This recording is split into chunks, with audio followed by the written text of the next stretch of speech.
Guys, this is Sahil from alphabetazone.com, and in this video I will show you how to make your Instagram account private. So in order to protect your account, in order to protect your accounts from spamming, you can make your Instagram account private.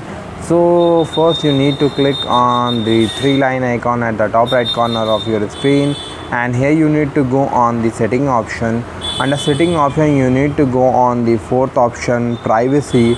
Under privacy you can see that there is an option called account privacy or private account.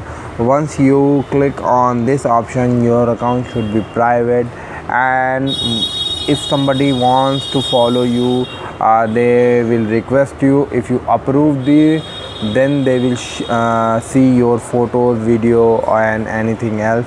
I hope this guide was helpful and you will be able to private your Instagram account. If you like this video, please subscribe to our channel and visit our website alphabetazone.com.